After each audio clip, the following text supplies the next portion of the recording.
በኤክስክሩዘር V8 AI ቦክስ እና በኤክስክሩዘር V12 AI ቦክስ ላይ እንዴት አድርገን ሶፍትዌር መጫን እንደምንችል ነው ማሳያችሁ። መጀመሪያ አፕዴት የሚለውን አፕሊኬሽን እንፈልጋለን። እዛው አፕሊኬሽን ዝርዝሮቹ ላይ እዚህ ጋር ለምሳሌ እየፈለግኩት ነው። ይኸው አፕዴት የሚል አለ። አፕዴት ውስጥ ገባሁኝ። ከዛ በኋላ USB አፕዴት፣ ከዛ ፍላሽ ውስጥ ገባሁኝ። ፍላሹ ላይ ያዘጋጁትን የሶፍትዌር ዋይፕ ዳታ እና ዋይፕ ሚዲያ የሚለውን ክሊክ አድርጌ ኢንስቶል ላለው ማለት ነው። ስለዚህ ኢንስቶል እያደረገልኝ ነው። ኤክስክሩዘር V12 AI ቦክስ እና ኤክስክሩዘር V8 AI ቦክስ አንድ አይነት ናቸው ማለት ነው። የአንዱ ሶፍትዌር ለአንዱ ይሆናል።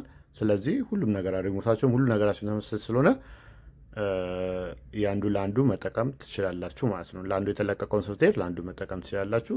አሁን ገበያ ላይ ግን ያለው V12 ነው ማለት ነው። 2026ቱ V12 ነው አሁን ገበያ ላይ ያለው ሌተስት የሚባለው እሱ ነው ማለት ነው። ስለዚህ ሶፍትዌሩን በመጨረሻ ላይ አሳያችኋለሁ የት እንደምታገኙት። አዳዲስ ሶፍትዌር መጫናችሁን ጥቅሙ ምንድን ነው? አዳዲስ ነገሮችን ለምሳሌ ዴት ፕላስ አፕዴት ተደርጓል። ኔትፍላይ ቪአይፒ አፕዴት ተደርጓል።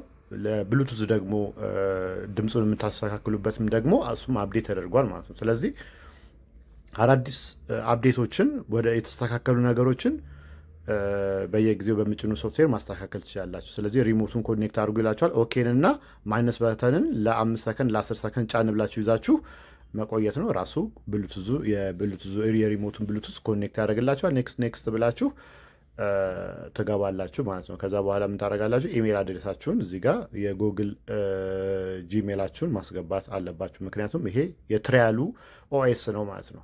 ሙሉ ፈንክሽን እንድታገኙ እዚህ ጋር አካውንት ማስገባት አለባችሁ። ዴት ፕላስ እንደምታዩት አፕዴት ሆኗል። ኔትፍላይ ጥቁሩ አፕዴት ሆኗል። ስለዚህ አት ማይ ኤክስክሩዘር ቡት ብላችሁ ስትገቡ ሶፍትዌሩን ዳውንሎድ የምታደርጉበትን ቦታ ይመጣላችኋል።